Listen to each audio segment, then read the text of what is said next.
दोस्तों आज है 21 अप्रैल और 21 अप्रैल से करंट अफेयर के जितने भी इंपॉर्टेंट क्वेश्चंस बन सकते हैं इन सभी को हम कवर करने वाले हैं, इसलिए वीडियो को अंत तक देखिएगा। और यदि आप लोगों को इस वीडियो की पीडीएफ चाहिए तो आप हमारा टेलीग्राम चैनल भी ज्वाइन कर सकते हैं, जिसकी लिंक डिस्क्रिप्शन बॉक्स में दी हुई है। तो चलिए स्टार्ट करते हैं। हमारा पहला क्वेश्चन, हाल ही में वर्ल्ड लीवर डे ये कब मनाया गया है? तो ये भी हाल ही में मनाया गया है 19 अप्रैल को। और ये दिवस मनाया क्यों जाता है? तो लीवर से रिलेटेड बीमारी के बारे में लोगों में जागरूकता फैलाने के लिए ये दिवस मनाया जाता है 19 अप्रैल को।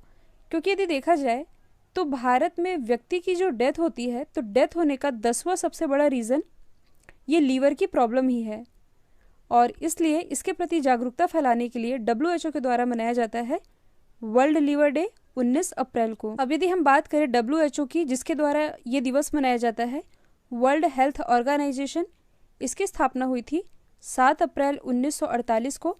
हेडक्वार्टर स्थित है जेनेवा, स्विट्जरलैंड में, और प्रेजेंट टाइम में इसके महानिदेशक है टेड्रोस अदानोम। जो WHO है इसने वर्ष 2020 को year of nurse and midwife के रूप में मनाने की घोषणा की थी। यदि हम अदर ऑप्शन को डिस्कस करें तो भी मैंने बताया है WHO की स्थापना हुई थी 7 अप्रैल को, इसलिए 7 अप्रैल को ही मनाया जाता है वर्ल्ड हेल्थ डे यानी कि विश्व स्वास्थ्य दिवस। और इस बार की वर्ल्ड हेल्थ डे की थीम क्या थी? Support nurses and midwife.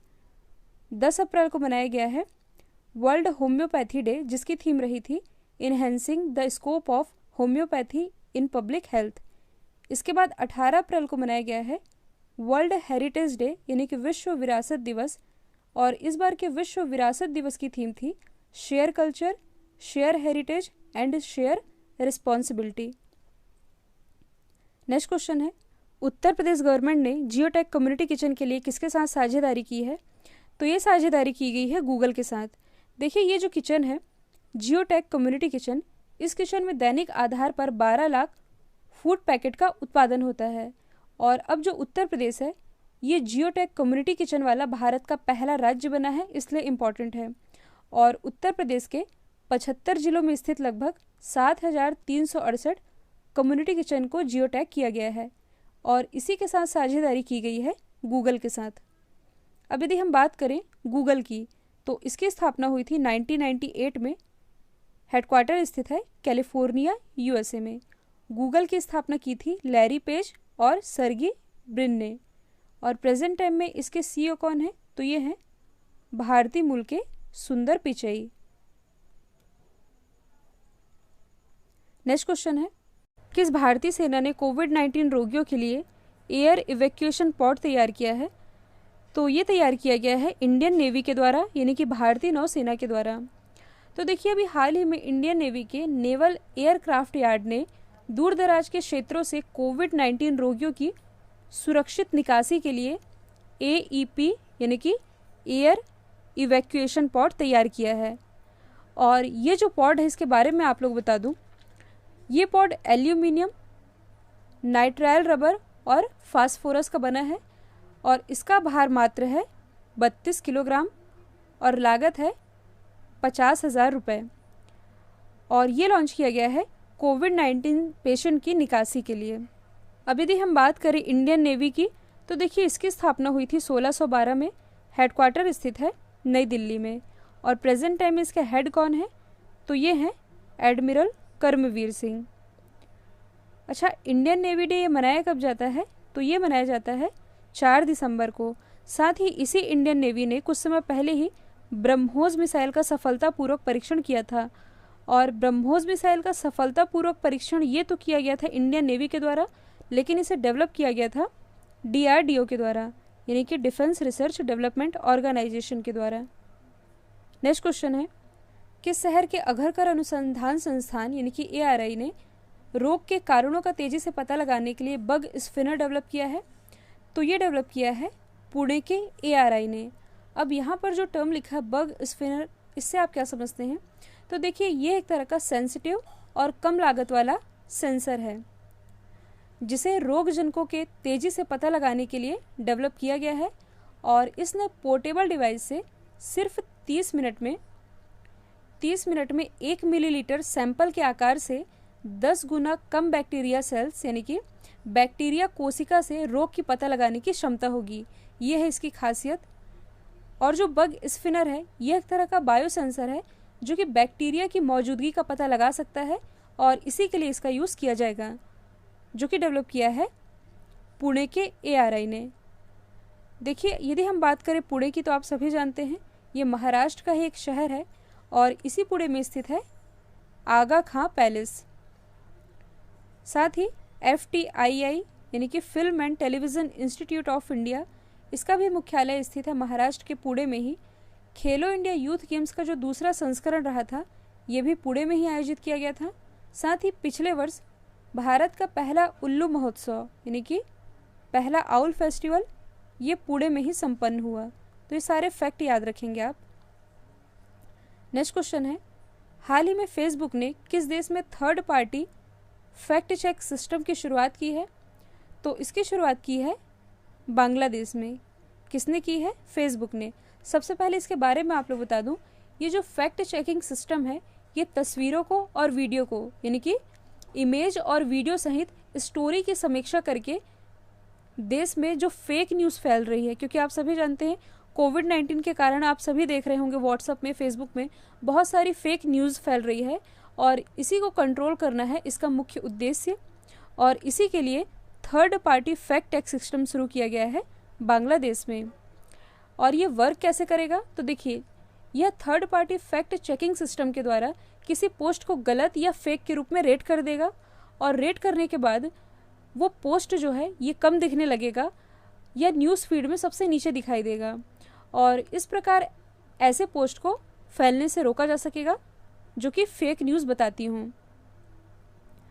और यही सिस्टम शुरू किया गया है बांग्लादेश में। बांग्लादेश की यदि हम बात करें तो यहाँ की कैपिटल है ढाका और कुछ समय पहले ही ढाका में ही यहाँ की जो प्राइम मिनिस्टर है शेख हसीना जिन्होंने बांग्लादेश के ढाका में ही ई-पासपोर्ट सुविधा की शुरुआत की थी। करेंसी है टका और भारत और बांग्लादेश के बीच एक एक्सरसाइज होती है जिसका नाम है संप्रति। नेक्स्ट क्वेश्चन है, किस संगठन ने कोविड-19 के खिलाफ जागरूकता बढ़ाने के लिए टीम मास्क फोर्स का गठन किया है? तो इसका गठन किया गया है BCCI के द्वारा। देखिए, सार्वजनिक जगहों पर मास्क पहनने को प्रोत्साहित करने के लिए और देश को कोविड-19 महामारी से लड़ने में सहयोग करने के लिए BCCI ने एक वीडियो बनाया है और लोगों को अवेयर करने के लिए इस टीम मास्क फोर्स का गठन किया है। अब यदि हम बात करें BCCI की, तो इसकी स्थापना हुई थी 1928 में। हेडक्वार्टर स्थित है मुंबई महाराष्ट्र में और अभी हाल ही में BCCI के 39वें अध्यक्ष भी बने हैं। इनका नाम है सौरव गांगुली। साथ ही अमित शाह जी के जो बेटे हैं जैसा, ये BCCI के नए सेक्रेटरी बने हैं। सौरव गांगुली जी से रिलेटेड एक फैक्ट आप याद रखेंगे, जो टोक्यो ओलंपिक होने हैं 2021 में, इसके गुडविल एम्बेसडर के रूप में सौरव गांगुली को ही चुना गया है। नेक्स्ट क्वेश्चन है, किस IIT ने कोविड-19 मरीजों के लिए वार्ड बोर्ड डेवलप किया है? तो देखिए, अभी हाल ही में पंजाब के रोपड़ में स्थित IIT रोपड़ ने ये एक वार्ड बोर्ड लॉन्च किया है।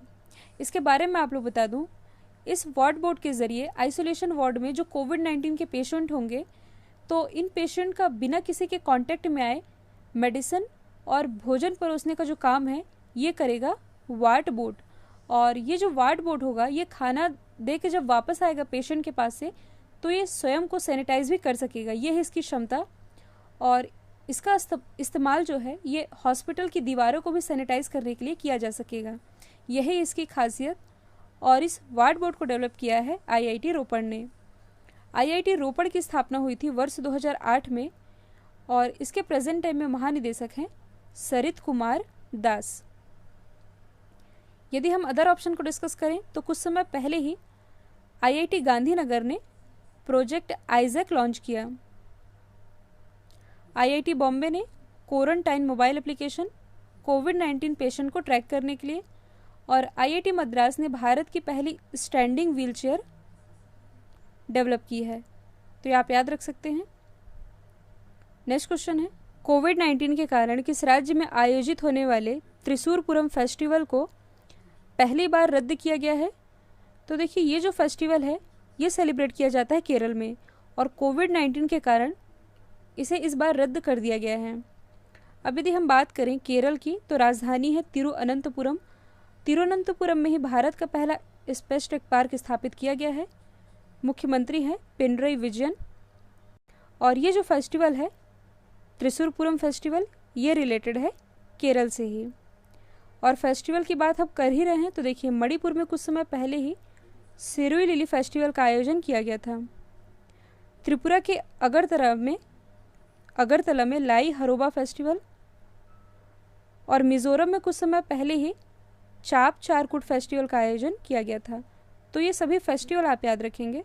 नेक्स्ट क्वेश्चन है, नासा कब पहली बार अंतरिक्ष यात्रियों को अंतरिक्ष में लॉन्च करने जा रहा है? तो क्वेश्चन को आप ध्यान से पढ़िएगा, अंतरिक्ष यात्रियों को अंतरिक्ष में, और ऐसा नासा पहली बार करने जा रहा है। नासा ने अभी घोषणा की है कि वो 11 साल में पहली बार, यानी कि कब, मई 2020 में, एग्जैक्ट डेट है 27 मई 2020 को किसी अंतरिक्ष यात्रियों को अंतरिक्ष में लॉन्च करेगा। और इस मिशन के लिए जो नासा है ये एक रॉकेट का इस्तेमाल करेगा, और इस रॉकेट का नाम है फॉल्कन 9 रॉकेट। इस रॉकेट का नाम भी आप याद रखेंगे। एक बात तो आप अच्छी तरह से जानते हैं कि कोविड-19 से यदि सबसे ज़्यादा इन्फेक्टेड कोई कंट्री है तो ये है यूएसए। इसके बाद भी कोविड-19 को नज़रअंदाज करते हुए यहाँ की सरकार का जो ध्यान है ये अभी भी साइंस एंड टेक में लगा हुआ है, और इसी क्रम में नासा ने यह घोषणा कर दी है कि ये पहली बार अंतरिक्ष यात्रियों को अंतरिक्ष में लॉन्च करने जा रहा है। अब यदि हम बात करें नासा की, यानी कि national aeronautics and space administration, इसकी स्थापना हुई थी 29 जुलाई 1958 में। हेडक्वार्टर स्थित है वॉशिंगटन डीसी में। नेक्स्ट क्वेश्चन है, हाल ही में सरकार ने डाक कर्मचारियों को कितने लाख रुपए का कोविड-19 मुआवजा देने की घोषणा की है? तो ये घोषणा की गई है कुल 10 लाख रुपए की, क्योंकि जो डाक कर्मचारी है कोविड-19 के लॉकडाउन के दौरान इस विकट परिस्थिति में भी सामाजिक कार्यों को कर रहे हैं, और इसी के लिए सरकार ने डाक कर्मचारियों को 10 लाख रुपए का कोविड-19 मुआवजा देने की घोषणा कर दी है। यदि हम बात करें भारतीय डाक सेवा की, तो इसकी स्थापना की गई थी 1 अक्टूबर 1854 में। हेडक्वार्टर स्थित है नई दिल्ली में। और भारतीय डाक सेवा के लिए जो मंत्रालय जिम्मेदार हैं और मंत्री जिम्मेदार हैं ये हैं रविशंकर प्रसाद। और रविशंकर प्रसाद, इनकी कॉन्स्टिट्यूंसी क्या है? तो ये है पटना साहिब, बिहार।